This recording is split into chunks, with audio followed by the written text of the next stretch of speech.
Amidst the incessant pulse of existence, where time unfolds and life is woven into countless threads, there is an invisible evil that haunts the modern soul, a cold shadow that settles in the chest, racing hearts, stealing breath. It is anxiety, the silent scream of an exhausted mind, trapped in the anticipation of an uncertain future. Millions of souls desperately seek a haven, a respite from this internal storm. But what would happen if peace itself were to manifest? If the unshakable serenity of a timeless figure could silence the chaos, revealing a path to the soul's freedom? Prepare for a journey where faith meets human frailty and divine wisdom illuminates the abysses of fear. This is the story of one such encounter, a timeless dialogue that echoes in the corridors of the soul, where humanity, in its deepest vulnerability, encounters the serenity that transcends all understanding. In a world vibrating with the urgency of time and the complexity of relationships, there existed a woman named Isabella. Her soul, though permeated by subtle beauty and keen intelligence, was a labyrinth of anxiety. Her deep brown eyes bore the weight of countless sleepless nights, the fatigue not only of her body, but also of a mind that rarely found rest. Her pale, almost translucent skin and the fine lines of worry around her lips revealed the constant internal battle she waged. Isabella lived in a big city, but her life was in many ways a self-imposed refuge, a nest of seclusion where the walls of her small apartment felt at times like a shield against the world, and at other times like a prison. Isabella's heart beat rapidly, not from excitement, but from a constant dread of what was to come, of what had already happened, of what might happen. It was an invisible burden she had carried since her youth, an unwanted companion that whispered fears in her ear, amplifying every small uncertainty, transforming grains of sand into insurmountable mountains. She had tried everything: calming teas, guided meditation, endless to-do lists to organize the external chaos in the hopes of calming the internal one. But anxiety was a resilient specter, masquerading as legitimate concern, as necessary prudence, until it became a torrent that swept her away from peace. Isabella's worldview was tinged with this lens of anxiety. She saw the future as a tangle of frightening possibilities, the present as a minefield of potential failures, and the past as a repository of regrets. Trust seemed like a luxury she couldn't afford. Every social interaction was an examination, every decision a precipice. She deeply longed for freedom, the lightness she saw in others, the ability to live without the constant shadow of fear. But how could she achieve it when her own mind was her cruelest tormentor? The moral dilemma that tormented her was not between good and evil, but between the desire to surrender to life and the inability to let go of the reins of control, of over-planning, of anticipating pain. On that particular night, the storm outside reflected the turmoil in her soul. Rain beat against the window, and Isabella felt her chest tighten, the air thin. She sat in her favorite armchair, her hands cold and trembling. An open book rested on her lap, but her eyes couldn't register the words. Only the chaotic images and incessant questions swirled in her mind. Will there be an end to this? Is it possible to live without this weight? Is there any peace that isn't fleeting, that isn't shattered by the next wave of apprehension? These were the questions that tortured her, held her hostage, and made her feel deeply, desperately alone. It was in that moment of quiet despair, when the last drop of hope seemed to fade, that something extraordinary happened. A soft but intense light began to emanate from a corner of the room. Not a physical light, but a presence that filled the space with an indescribable calm. There were no portals opening, no thunder or trumpets, just the light, and within it, the form of a man. His features were serene. His eyes emanated a compassion that seemed to embrace the entire universe. His dark hair fell to his shoulders, and his clothes were simple, a white that seemed to absorb and reflect all the ambient light. It was a figure Isabella recognized immediately, not from paintings or stories, but from an ancient memory of her soul, a resonance with something infinitely good and true. It was him, and Isabella, despite her mind paralyzed by shock, felt a sudden and unexpected relief. Her anxiety for a brief moment receded. The air in Isabella's room seemed to solidify in reverence. The anxiety, which moments before had been a hurricane in her chest, had transformed into a gentle, almost imperceptible breeze. She didn't know how to react, what to say. Her innate skepticism, shaped by years of disillusionment and rationalizations, should have screamed disbelief. But before that presence, logic melted away like mist in the sun. Her lips trembled, but no word could break the silence of that sacred moment. Fear gave way to an overwhelming curiosity, and above all to a strange and profound sense of recognition. It was as if a long-dormant part of her soul had finally awakened. Jesus remained silent for a long moment, his eyes fixed on Isabella. There was no judgment in his gaze, only a compassion that seemed to understand each of her wounds, each of her sleepless nights. He didn't offer an immediate solution, nor a spectacular miracle to quell her anxiety. Instead, he offered something more fundamental: presence. It was a presence that demanded nothing, that simply stood there, serene and unwavering. Isabella felt completely seen, understood in her most vulnerable essence, without the need for masks or justifications. This was the first healing, the first relief, the feeling of no longer being alone with her burden. Slowly, Jesus extended his hand in a simple, inviting, unpressuring gesture. It wasn't an invitation to touch, but to draw closer, to share the space of stillness. Isabella, almost instinctively, brought her hand to her chest, feeling the still racing rhythm of her heart, but now with a different beat, a beat that yearned for something deeper than temporary relief.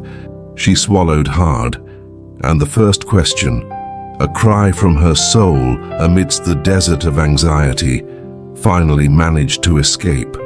Isabella, her voice choked, almost a whisper, asked, "Why? Why is it so hard to breathe? Why this constant apprehension, this feeling that something terrible is always lurking, even when everything seems fine? I feel like I don't belong in this world of peace that people seem to find. I can't break free." Jesus listened attentively, his expression unchanged. He didn't interrupt her, didn't rush her. With each of Isabella's words, he seemed to absorb the pain, the doubt, the confusion that afflicted her. There was a dignity in his listening that Isabella had never experienced. It was as if time had stopped, and the only thing that mattered was the truth Isabella was desperately trying to express. He waited until the silence settled again, heavy and meaningful, before beginning to speak. Jesus, his voice calm and deep, resonating with the wisdom of the ages but with the tenderness of a father, replied, "Daughter, the apprehension you feel is a veil that the soul weaves when it loses the certainty of unconditional love. It is an echo of the doubt that nestles in the heart, whispering that there is no solid ground beneath our feet. The world, in its relentless pursuit of control and ephemeral security, teaches that peace lies in the absence of problems, in the guarantee of a future. But this peace is fragile, like a house built on sand. He paused briefly, his eyes meeting Isabella's, conveying an understanding that transcended words. Jesus continued, "Anxiety often arises from trying to carry burdens not meant for you.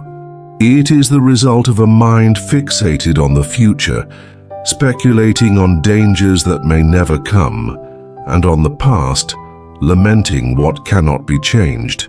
Do you remember the words that were spoken? Therefore, do not worry about tomorrow, for tomorrow will worry about itself. Sufficient for the day is its own trouble." These words are not a call to irresponsibility, but an invitation to trust. Hearing the biblical quote, Isabella felt a slight shiver. She had read these words countless times, but always as an unattainable command, yet another source of guilt for her inability to follow them. Now spoken by Jesus, they sounded like a balm, a gentle invitation, not an imposition. He spoke with a simplicity that disarmed her complex web of thoughts. Jesus said, "The breath you lack is the breath of the soul that forgot to surrender." Fear is an illusion that feeds on our vital energy, robbing us of the present.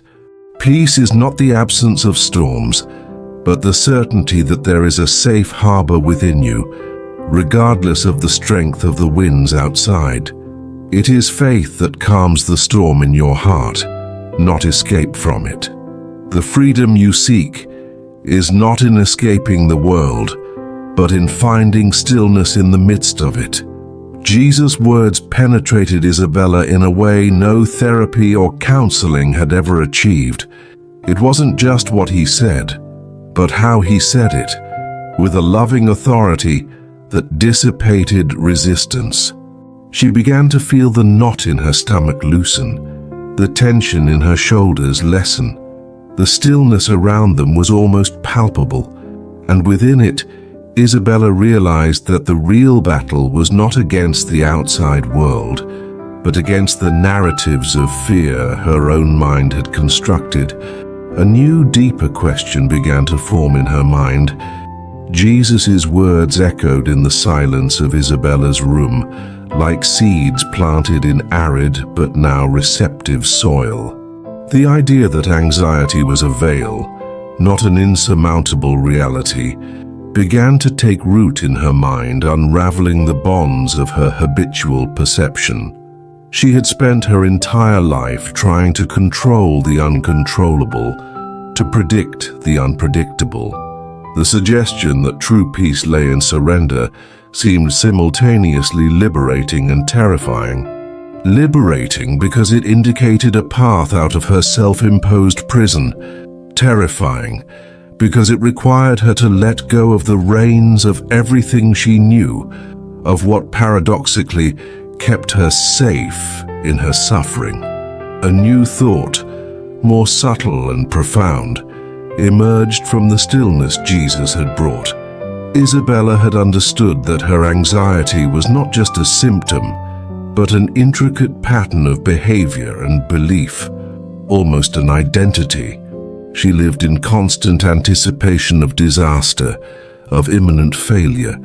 It was as if she were always preparing for war, and this preparation, though exhausting, gave her a sense of purpose, however distorted.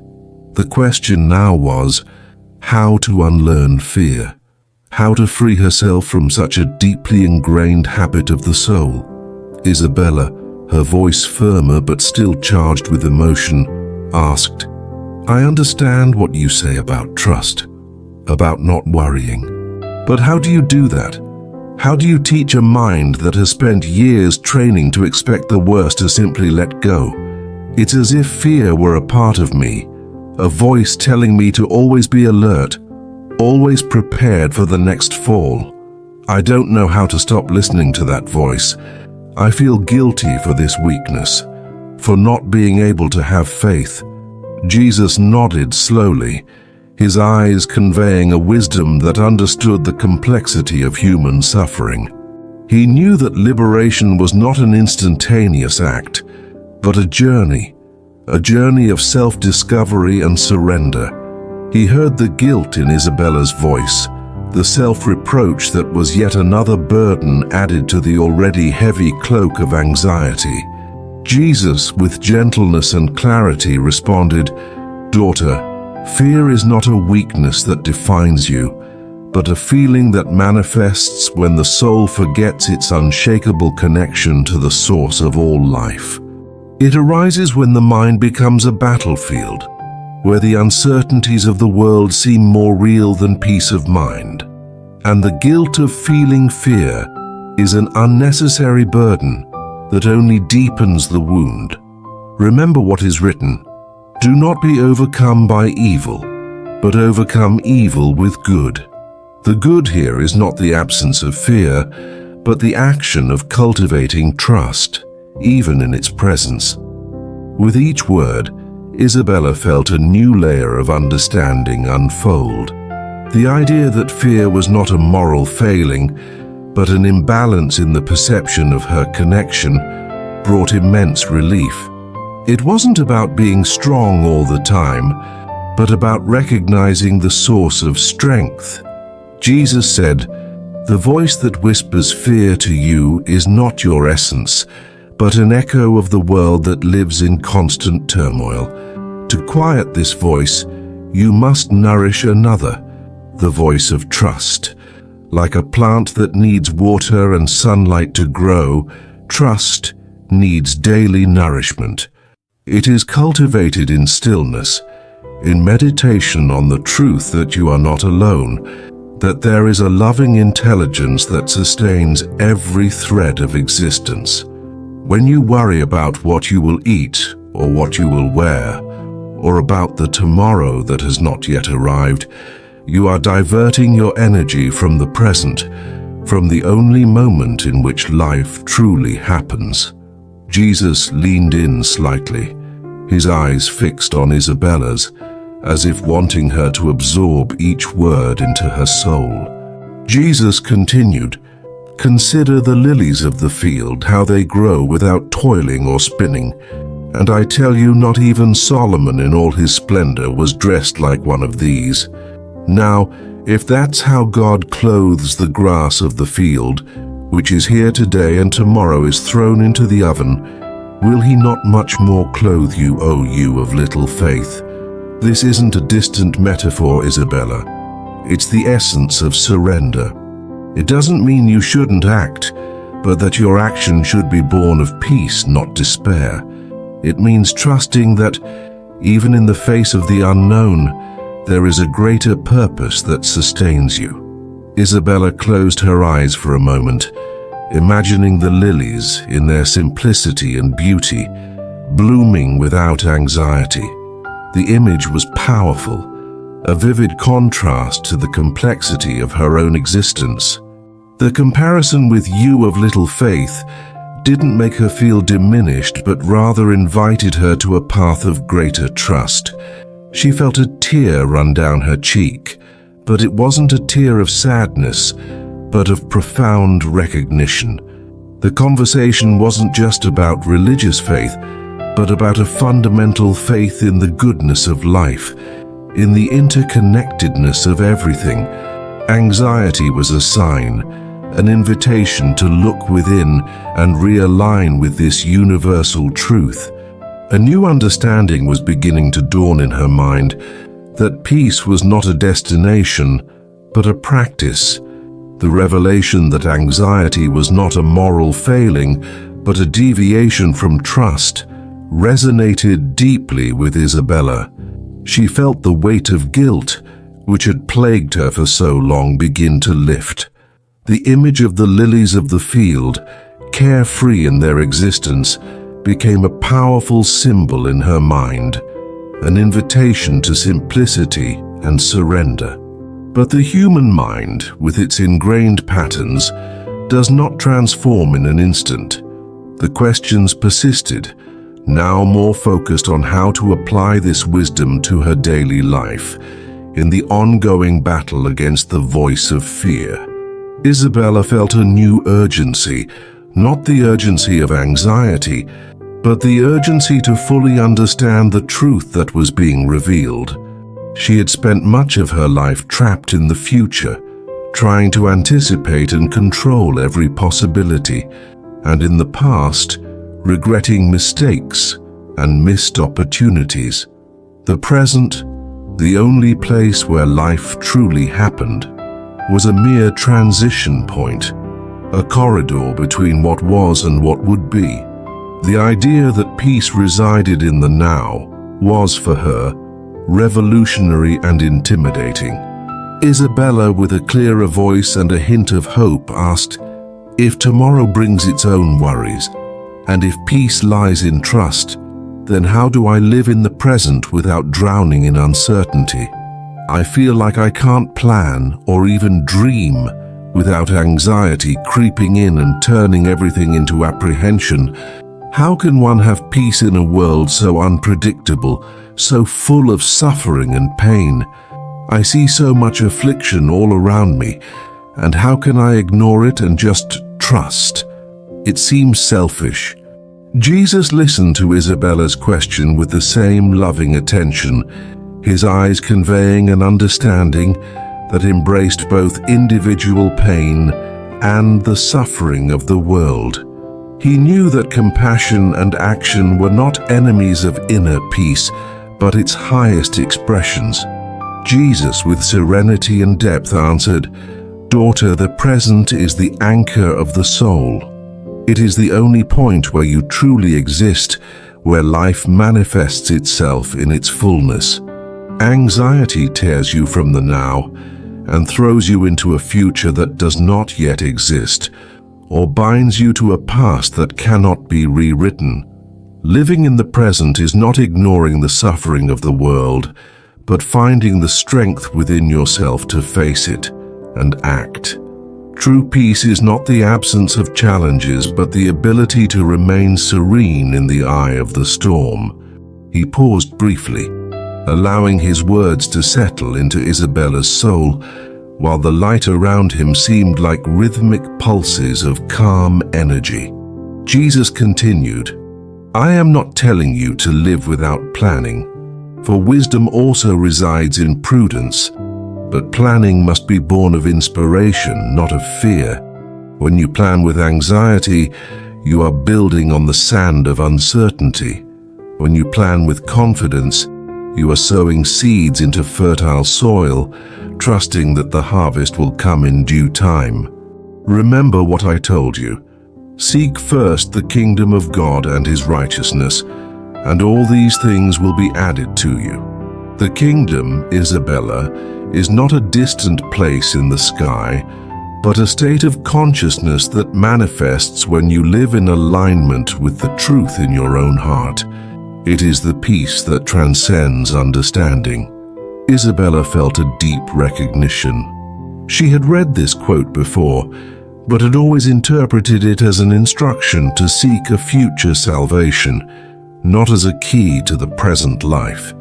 The idea of the kingdom as an internal state of alignment with truth resonated with her search for a deeper meaning beyond doctrines. Jesus continued, "As for the suffering of the world, do not ignore it. Compassion is a sacred virtue, and action born of love is a form of prayer.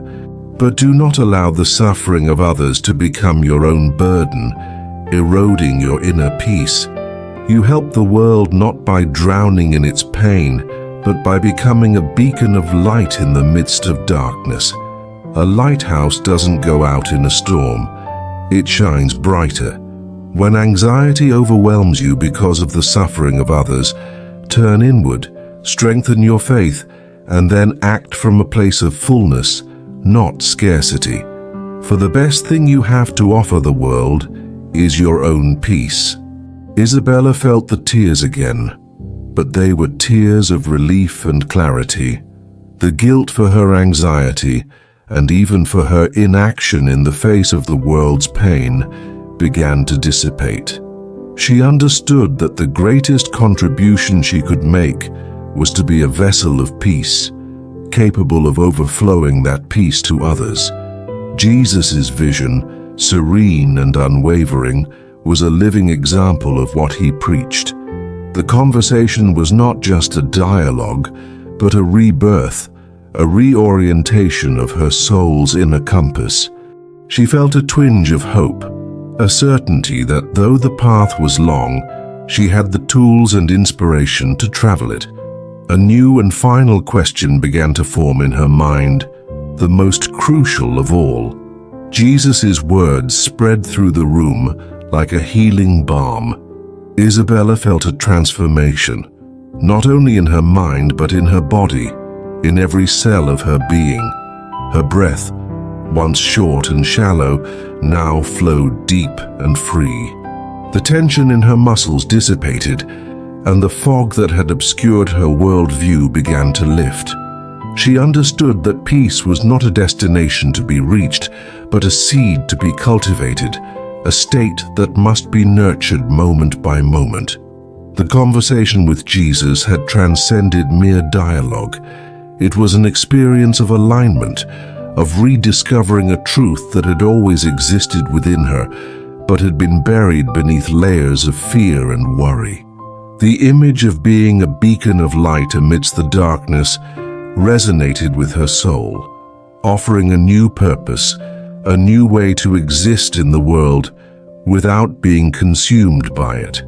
The final question, the most intimate and crucial, formed on her lips, a search for reassurance, for solace for those moments when the shadow of anxiety might try to return. Isabella, in a voice that still carried a touch of vulnerability, but now permeated with gratitude and hope, asked, "I understand the wisdom of your words. I feel a peace I never imagined possible. But what about when that peace is gone? When life challenges me again, when the worries of the world assail me again? How can I maintain this connection, this truth I found today? I'm afraid of losing it, of returning to who I was. How can I be sure I won't be alone when the storm returns?" Jesus looked at Isabella with a tenderness that seemed to embrace all of existence. A slight smile played across his lips, and he reached out again, not to touch, but to point to Isabella's very heart. Jesus, with a voice full of compassion and timeless wisdom, replied, "Daughter, the peace you feel is not something given to you from outside, but something revealed within you. It has always been there, waiting to be recognized. The connection you experience is not dissolved by the storms of the world, for it is eternal, as is the source from which it comes. Remember what I said to you. My peace I give to you. Not as the world gives do I give to you. Let not your hearts be troubled, neither let them be afraid." This peace is not the absence of problems, but the unshakable presence of the divine within your being, even in the midst of adversity. Jesus' words were a reminder that inner strength was not a fragile possession, but a divine essence. The peace he offered was not a temporary respite, but a solid foundation upon which Isabella could build her life. Jesus said, "When worries return, and they will, for life in its duality always presents challenges, remember this moment. Remember the stillness you found here, the truth that resides in your heart. Do not seek peace outside of yourself, for it already dwells in your inner sanctuary. And when you feel alone, remember the promise. I am with you always, to the end of the age." This presence is not a distant promise, but a constant reality. It is the essence of the love that sustains the universe, the love that never abandons you. He made a subtle gesture with his hand, as if planting an invisible seed in Isabella's heart. Jesus continued, "Anxiety is the invitation to return to center, to realign yourself with this truth. Every breath you take is an opportunity to connect with the present, to feel life pulsing within you. Cultivate gratitude for the little things, for the beauty of a sunset, the melody of a bird, the taste of a meal. These are the anchors in the present that will keep you grounded. And don't be afraid to express your vulnerability, for in surrender lies true strength, and in self-forgiveness the key to freedom. Love is the ultimate answer to all fear." Jesus' last words hung in the air, charged with meaning. Isabella felt completely renewed, as if years of burdens had been dissolved in light.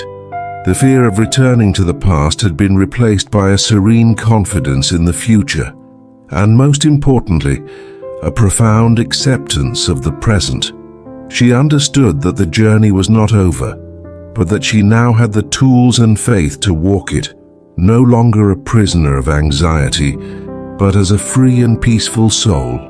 Stillness filled the room again, but now it was a different stillness, not the stillness of despair, but the stillness of profound peace. Isabella opened her eyes. The room was the same. The rain still tapped gently on the window, but something had irrevocably changed within her. She wasn't cured of every worry, for life would continue to present its challenges, but she had found the key, the seed of peace, the safe haven within herself.